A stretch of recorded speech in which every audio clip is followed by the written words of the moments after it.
Right breaking news చూస్తున్నాం. గొర్రెలు మేకలు పంపిణీ కుంభకోణం కేసులో ఈడీ దర్యాప్తు ముమ్మరం చేసింది. ఇప్పటికే ఈ స్కామ్ కేసులో కీలక ఆధారాలు సేకరించిన అధికారులు సికింద్రాబాద్ తో పాటు హైదరాబాద్ లోని దిల్సుఖ్ నగర్, గౌతమ్ నగర్ తదితర ప్రాంతాల్లో ఈడీ బృందాలు సోదాలు చేపట్టారు. సుమారు 10 ప్రాంతాల్లో ఏకకాలంలో తనిఖీలు చేస్తున్నారు. మాజీ మంత్రి తలసాని శ్రీనివాస్ యాదవ్, ఓఎస్డీ కళ్యాణ్ ఇంట్లో ఉదయం నుండి సోదాలు కొనసాగుతున్నాయి.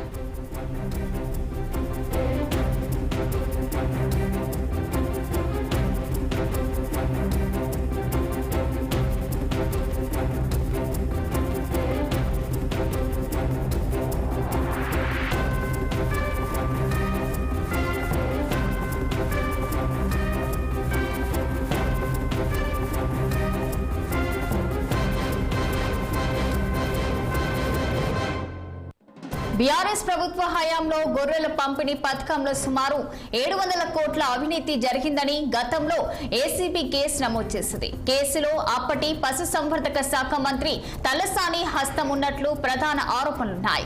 భారీ మొత్తంలో మనీ లాండరింగ్ జరిగిందన్న ఆరోపణలతో ఈడీ అధికారులు రంగంలోకి దిగి కేసు హ్యాండ్ ఓవర్ చేసుకున్నారు. ఏసీబీ నమోదు చేసిన ఎఫ్ఐఆర్ ఆధారంగా ఇక ఈసీఐఆర్ఎఫ్ నమోదు చేసి దర్యాప్తు చేస్తుంది. గొర్రెల పంపిణీ విధి విధానాలు, ప్రభుత్వ నిధులు చెల్లింపులకు సంబంధించిన వివరాలను సేకరిస్తున్నారు.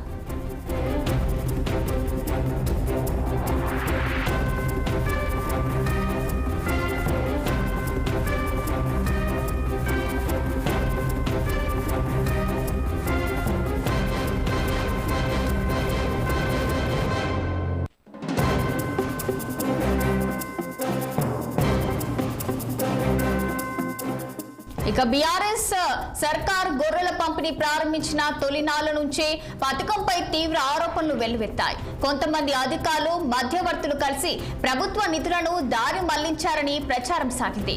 అసలు లబ్ధిదారులకు నిధులు అందకుండా బినామీ ఖాతాలోకి చేరినట్టు కొన్ని ఆధారాలు కూడా లభించాయి. కొంతమంది ఇక విక్రేతలకు డబ్బులు చెల్లించినట్లు రికార్డులో చూపించి ఆ మొత్తాన్నంతా కలిసి వాటాలు పంచుకున్నట్లు ఏసీబీ దర్యాప్తులో తేలింది.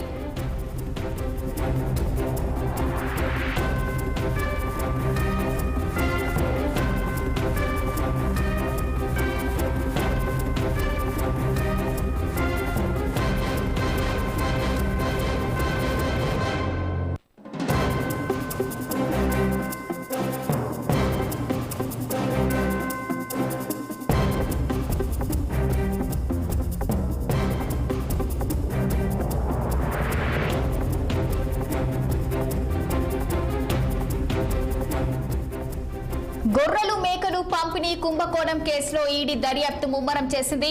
ఇప్పటికే ఈ స్కామ్ కేసులో కీలక ఆధారాలు సేకరించిన అధికారులు సికింద్రాబాద్ తో పాటు హైదరాబాద్ లోని దిల్సుఖ్ నగర్, గౌతమ్ నగర్ తదితర ప్రాంతాల్లో ఈడీ బృందాలు సోదాలు చేపట్టారు. సుమారు 10 ప్రాంతాల్లో ఏకకాలంలో తనిఖీలు చేస్తున్నారు. మాజీ మంత్రి తలసాని శ్రీనివాస్ యాదవ్, ఓఎస్డీ కళ్యాణ్ ఇంట్లో ఉదయం నుండి సోదాలు కొనసాగుతున్నాయి. ఇక బీఆర్ఎస్ ప్రభుత్వ హయాంలో గొర్రెల పంపిణీ పథకంలో సుమారు 700 కోట్ల అవినీతి జరిగిందని గతంలో ఏసీబీ కేసు నమోదు చేసింది. కేసులో అప్పటి పశుసంవర్ధక శాఖ మంత్రి తలసాని హస్తం ఉన్నట్లు ప్రధాన ఆరోపణలున్నాయి. భారీ మొత్తంలో మనీ లాండరింగ్ జరిగిందన్న ఆరోపణలతో ఈడీ అధికారులు రంగంలోకి దిగి కేసు హ్యాండ్ ఓవర్ చేసుకున్నారు. ఏసీబీ నమోదు చేసిన ఎఫ్ఐఆర్ ఆధారంగా ఈసీఐఆర్ నమోదు చేసి దర్యాప్తు చేస్తుంది. ఇక గొర్రెల పంపిణీ విధి విధానాలు, ప్రభుత్వ నిధుల చెల్లింపులకు సంబంధించిన వివరాలను సేకరిస్తున్నారు. ఇక బీఆర్ఎస్ సర్కార్ గొర్రెల పంపిణీ ప్రారంభించిన తొలినాళ్ల నుంచే పథకంపై తీవ్ర ఆరోపణలు వెల్లువెత్తాయి. కొంతమంది అధికారులు, మధ్యవర్తులు కలిసి ప్రభుత్వ నిధులను దారి మళ్లించారని ప్రచారం సాగింది. అసలు లబ్ధిదారులకు నిధులు అందకుండా బినామీ ఖాతాలోకి చేరినట్టు కొన్ని ఆధారాలు కూడా లభించాయి. కొంతమంది విక్రేతలకు డబ్బులు చెల్లించినట్లు రికార్డులో చూపించి ఆ మొత్తాన్ని అంతా కలిసి వాటాలు పంచుకున్నట్లు ఏసీబీ దర్యాప్తుతో తేలింది.